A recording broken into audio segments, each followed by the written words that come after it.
I believe that women can do anything a man can do. We just have to do it differently. But at the same time, I think women underestimate themselves.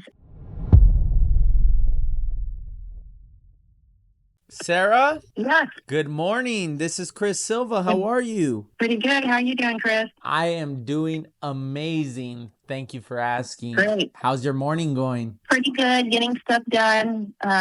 Got some meetings scheduled. So what's up? Nice. I love to hear that. Did David let you know I was going to be calling you? Yes. Awesome. Did I catch you? Did I catch you at a good time? Yeah, you're fine. Cool. So David told me a little bit about what your goals are, kind of the situation and stuff like that. I just wanted to jump on the phone with you to see what I can do to help you out. So if you kind of want to catch me up to speed exactly on of the details and what it is that you see yourself doing and kind of like the plans. Well, I lost my husband in February. I'm sorry for your loss. Yeah, we were together 11 years, and he was heavy in the stock market. We ended up putting some money into Chase.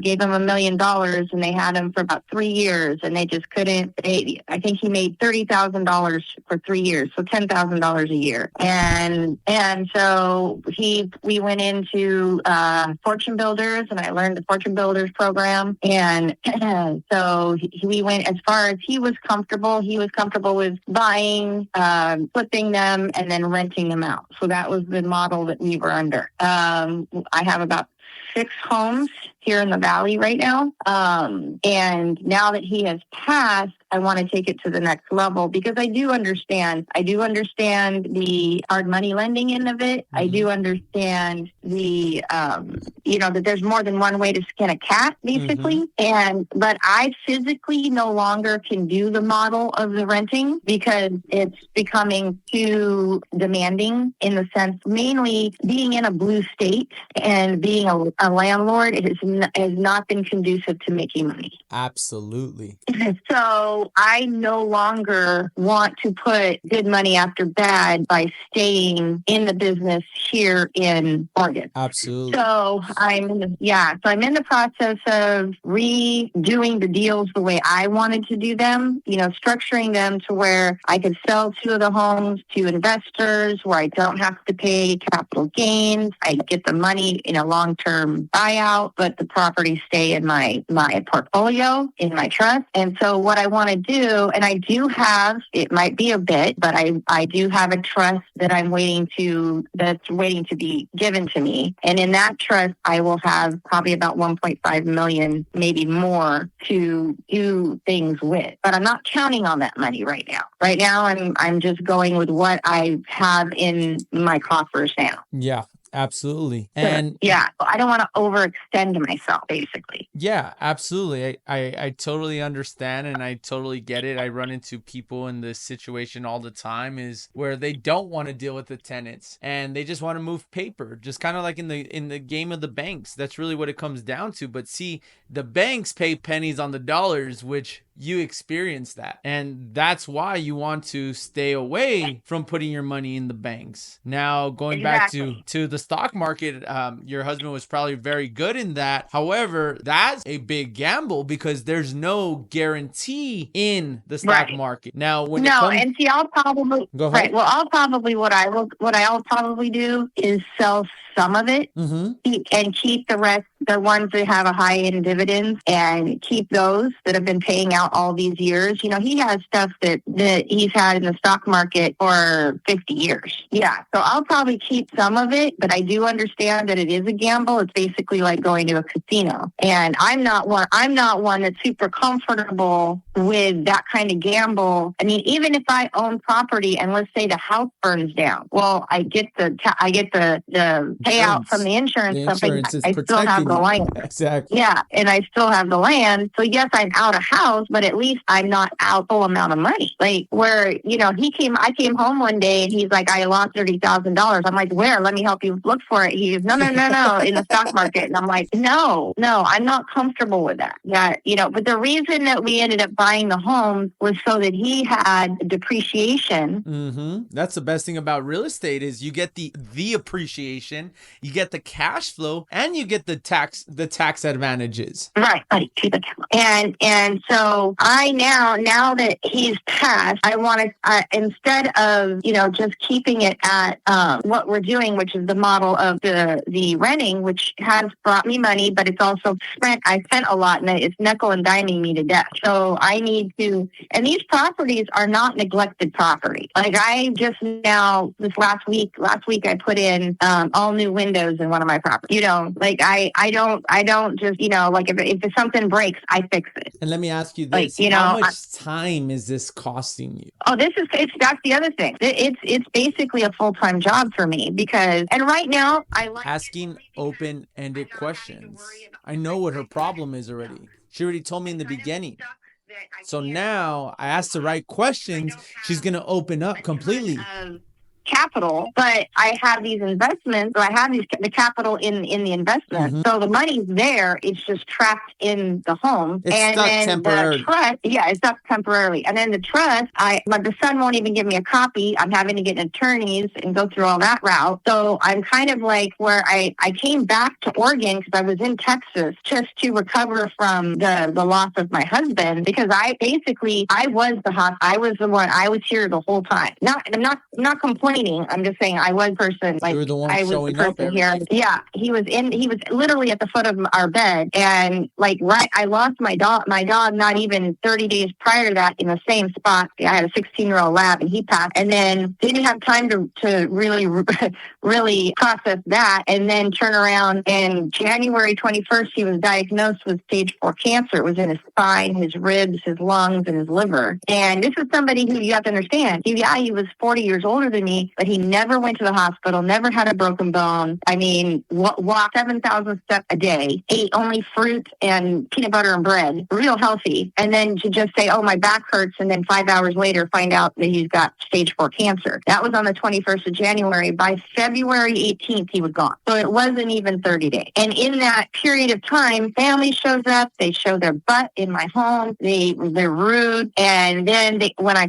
went to tell them that their dad died, they still haven't even called me to ask any details, like was he in pain, did he suffer, what were his last words? Nothing, absolutely nothing. And now I can't get a copy of the trust, so I'm having to deal with all of this. Thank God we didn't put these houses in that trust. We put them in a separate trust for me. So that was one perk in the situation. But now I'm here at the stage where I now want to take it to the next level, and I'm going to get into the sub-Q community, because I know that if I take it to the next level, then that way I can, I can take it to where I'm working smarter, not harder, in the sense where, because I have the knowledge, and I eventually want to get into teaching this, because this is something anybody can do. 90% of what we do in life is how much energy we put into it. And if we don't, and the biggest problem is ourselves, because when we hinder our own progress because we think we can't do it.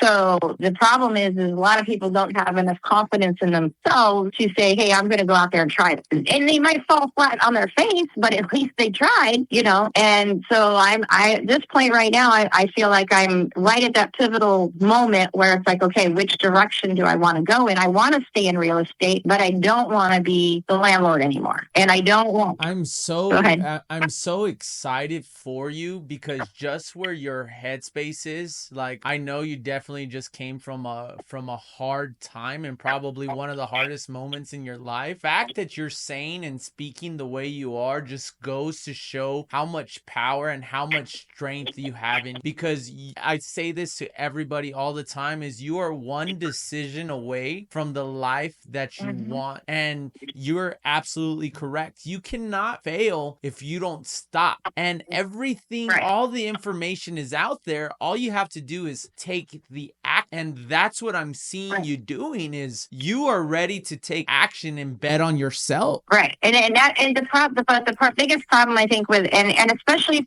I'm not a sex thing, because I drove truck for 12 years. I believe that women can do anything a man can do. We just have to do it differently. But at the same time, I think women underestimate themselves and think they have to have that person in their life so that they can be successful. You don't need that person.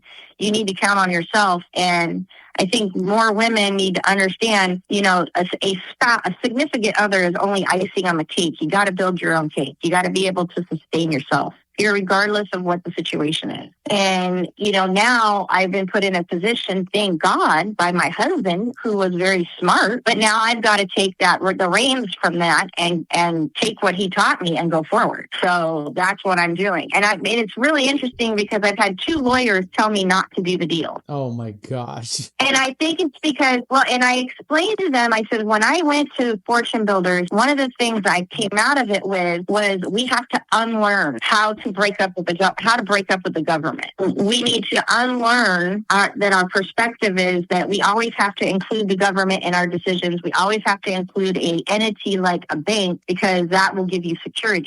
Since when in 2024 have you felt more secure with the government involved and the banks involved? Becoming more obvious. Yes. And so now we're realizing, how many more times do we need to bail out these big banks when you have the hard money lenders over here that don't need to be bailed out? Because we've learned there's a way of making lemonade out of lemons. Yes, you want to get into a recession-proof program to where you could be making money irregardless of what the market is doing. So you got to learn that you got to be able. That's when your strengths come out. That's when you're making shit happen. Right. Necessity is the mother of what? So now here we are. We've got to make these decisions that are okay. Yeah, they're risky, but if you are smart and you get all the documents in order, and you make sure that they are all signed with a lawyer and you notarize, nothing is foolproof. I will say that a billion times. There's always going to be a squirrel in the event, but you have to be able to prepare that you have to bob and weave. That's it. That's the reality of it, though, and that's what I tell people all the time. Is like, being broke is the game is hard, but also being broke is hard. You just get to choose your heart, and regardless, there's always going to be problems. There's always going to be that squirrel. Exactly. Yep. And it's just up to you to make it happen. Well, I'm excited for you, and I'm glad to see that you're making those moves. And just to kind of give you a little backstory, is I actually was in the fix and flip, and it was just, I realized that the time of things is right. My time was more important until I went out there and I learned how to structure deals, and I learned how to move the money, how money really works. And a lot of people don't understand how money works, and we're just controlled by the government and what the media paints for us. Right. Well, see, and this is like when people, I'm conservative, but I'm also a realist. And one of the thing that, and I will admit, I will be the first one to admit I voted for Obama, white. But at the same time, different era, different time frame, different manipulation. And when you're young, you're dumb. And so, but at the same time, the one comment that Trump said that is exactly this business is when he was debating Hillary Clinton, and he said, they said, well, why you didn't pay these taxes? Yeah, because that makes me smart. If the government gives you the loophole and you don't take the loophole, who's the dummy? If you can hate the game, don't hate the player. And then he turned around and said, and she will never change that tax loophole because all her donors are using the same loophole I'm using. And what people don't understand, and a lot of these lawyers don't understand, Fannie Mae already made this program legal. We're not recreating the wheel here. Owner carry and these kind of programs, the problem is people get intimidated when they see the money. People are intimidated. They're intimidated by the numbers. They're intimidated by the scope of what you can do in a short period of time. They don't understand the money. The money is not taught in our school system. It is not taught in high school. It's not taught in college. People do not understand money. And seller finance will dominate a market like today. We don't need no banks. No. And see, this is the thing. This is what people aren't understanding. To break away from this matrix, trick. And that's what this is if we don't break away from it, and I'm gonna be honest, eventually when I get my money right, like Kanye says, I'm gonna turn around, okay? And yeah, I'm gonna be a nationalist. I'm ditching the social security number, I'm ditching the straw man, I'm ditching all of that. But you gotta get your money right. You gotta play the game until you don't need to play the game no more. And the reality, Sarah, is it's all in front of you right now. The opportunity, like the trust, like that's the extra for you. That's the extra. You don't even need that. Right. All in you. It's your. But that's why I'm kind of glad it's taking its time, because now it's giving me the hustle I need. Okay, like, and at the same time, like at 10 o'clock today, I have a meeting with the IRS company. I hired an IRS company because I got depressed. I will be first one to admit it. My husband wasn't doing well. We had 3 houses in 3 years I had to remodel because of tenants, and I'm sitting in this one. And then after COVID, I just got it. It was like I got hit by a Mack truck, and I got depressed. And I had to close the property management company down because it was too much. Taking care of my elderly husband, remodeling all these properties. I was behind in taxes. So, and then I got so behind, I got frustrated and scared, like, oh shit, but not a peep, not a freaking peep from the IRS, nothing for 3 years. So I'm like, all right. So now I hired a company and they're going back and redoing my taxes for 10 years, and I'm working with them and so I can get that straight. But I'm playing the game until I don't have to play the game no more. Yes. So that's where my head's at. I want to get my money straight. I want to get the finances straight, and I want to get income. And I have income now, but it's not to the place that I need it. It's 1% better every day. Yep. And see, and I just signed document with my son who's in San Marcos, and my son is an officer in the military, and he wants to start a barcade in San Marcos. And so there's nobody there. I don't know why you're barking. Oh, you're just so Billy Bada. Anyway, so my son is starting his bar. I just signed a $125,000 deal with him to be a silent partner in his bar. Congratulations.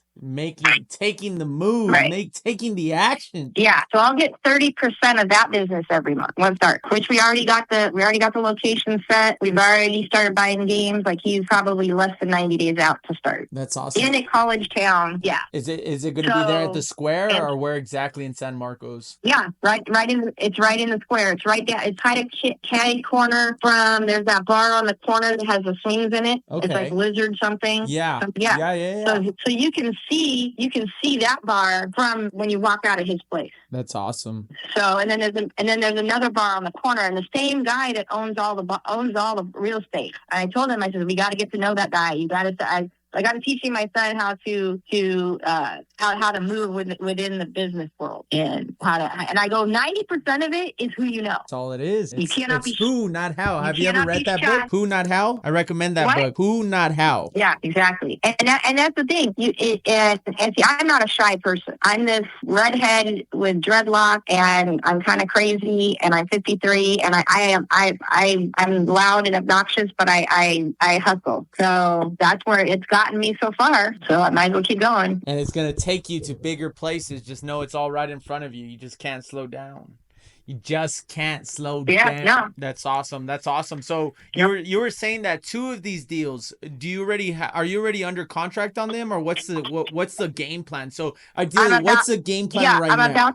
Well, okay. So the lawyer Peter sent me 2 contract, 30-year contracts on 2 of the properties, and I hate to ask this, but can I put you on hold for like 2 minutes, just real quick? Oh, hold on. I'll be right back. Worrying about other people, and the reality of it is there are other people that think exactly like you right now, all over the world. Think about it. This woman is in Oregon on the other side, and she's speaking our language. And if you're in this room, I say we, because this is the same language that we think. She doesn't know all of the game, but she's about to get in the game. And for me, I'm trying to see a moment where I could provide value to her, where she's going to see me as value. She hasn't signed no contract yet. However, how do we provide value to her? I'm going to continue to let her talk, and notice she's carrying the conversation right now. How to win friends and influence people. Read that book. That book right there talks about making people feel good. Right now, she feels good. I'm hyping her up. Let's go, girl. You got this, girl. Let's go. And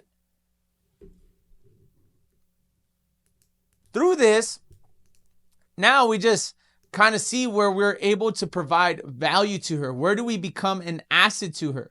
Where can I where can I place myself in this? It sounds to me like she's about to just seller finance a deal. No, it's okay. You there? Yes, ma'am. Yeah. Okay. So, I want to take the next step. So what I'm doing is I got this deal put together Okay. with Peter for two of the houses, and I mean it's a pretty good deal. Okay. I mean I'm making quite a bit on in the interest part of it. But my lawyers are like they're freaking out. They're like, well, what do you mean? I'm like, look, I'm just getting a check.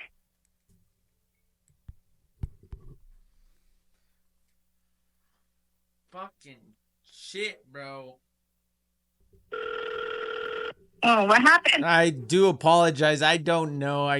The call dropped for some reason, but you were at the part where you were telling the lawyers. Yeah, I was telling the lawyers, I said, look, I don't want to pay the capital gain. If I was to actually do what I would like to do, which is to just sell everything in Oregon, I'd end up paying capital gain. And I go, but if I do it this way, yes, it's the properties stay in my trust. So there's a lien on each property, but it's in my trust. And then I'm making money on it. And if after 15 years they want to pay off the balloon, then great. If not, I'm still making an extra $200,000 in interest. Let me ask you, what kind of terms did they offer you? What kind of terms did this Peter guy offer you? So 30 years. Let's see. One of the houses. Okay, so the seller finance amount would be $325. Down payment, 1.8%. Loan amount would actually be $319. Interest 5% at 30 years at $1,712.46 a month. After 15 years, I'd be getting if blocked. I went for the full duration of the loan. I would make $205,000 in interest, so almost $500,000 for that property. Okay, so you're at 5% interest, 15-year balloon. You said? Yeah. Okay, and that's the first property. What about the second property? The second property is a little smaller of a property, so it would be 275 seller finance, loan amount $270, interest 5% at 30 years. Same structure at 14. Yeah. Okay. Yeah, and then that would be $174,000 in interest and $270 in principal, so almost $500,000 for that one also. Nice.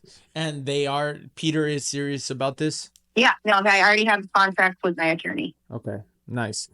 Now let me ask you, what about the other 4 houses? Like, what's the plans with those? Well, this one I kind of want to keep for right now because this is the house we just finished building, adding 2 bedrooms and adding 2 bedrooms and a bath onto it. So now it's a 5-bedroom, 3-bath with 3 masters. So I'm going to keep this one. This one's kind of like my ace in the hole, kind of keep it. And the fact that my husband passed away here, it kind of has some sentimental value. And until I get all these other ones handled, I don't want to not have a place to live. So this will be for right now, it's my home base. But this one I'm keeping. I have my sisters in one of my rentals, and I was going to sell it, just do my own deal. Mm-hmm. My own finance, just go ahead and go with the attorney and just do my own same kind of structure, but a little bit sweeter of a deal for my sister. But basically the same thing. And then one of my tenants wants to purchase it, so I was going to do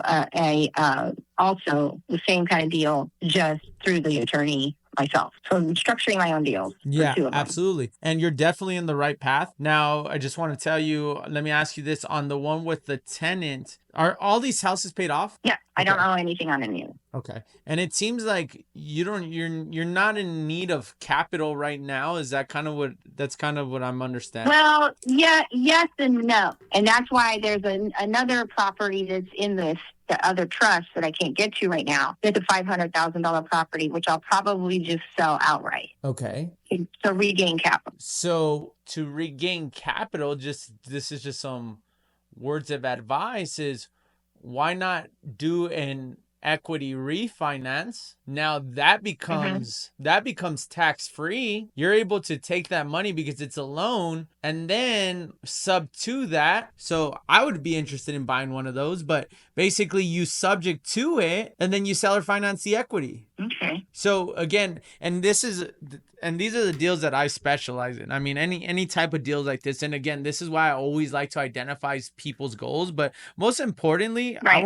I just want to bring as much value as possible to you. And even if it's not even me buying any of these houses, it's just lead you in the right direction. So based on your goals in the future, how can we do more business? Right. So in this case, even on the one for your sister, is ideally is you could do an equity cash out. You get that money that's tax free, and then allow your sister to subject to it. Now you're getting your down payment from, instead of you having your sister put up the money. I don't know what kind of situation she's in, and you want to help her out. You put the price to her. She subject to's your note, takes over that note, and then you seller finance the equity, and then that's going to allow you to become capital heavy. Now with that capital, you're able to go out there and you're able to do more deals. And it sounds to me like for you, what's a perfect, what in a perfect world, or based on what I'm understanding, is I think you would be better on lending money than worrying about all the bullshit, excuse my language, but all the bullshit with the tenants and stuff like that. And opportunities like are endless out there. Like they're endless. And for myself, I'm like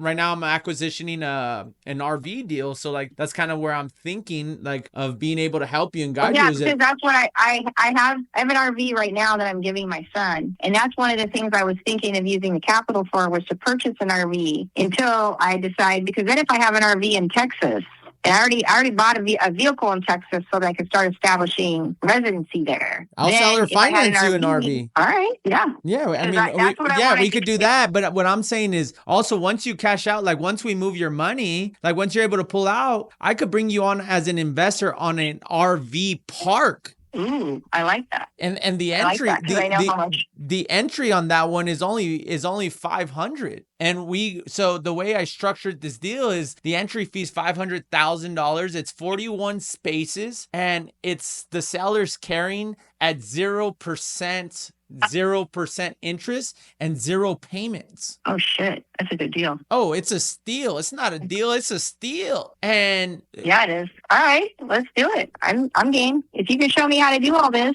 I mean, that's why I want to get in the Cube Team program, so that I could, because I do know, because like I said, I did do the program, the fortune builders. So I understand the concept, but you might have to hold my hand through a lot of it, because I have a learning disability, but at the same time I want to learn. Well, that's what I'm here for. Listen, tomorrow I want you to join my free call. I have a free call at 8:30 a.m. Mountain Standard Time. Okay. I want you to join. I'm going to send you the link. I want you to come in the room, and I want to speak to you directly on here, and just in front of everybody. There's people join this.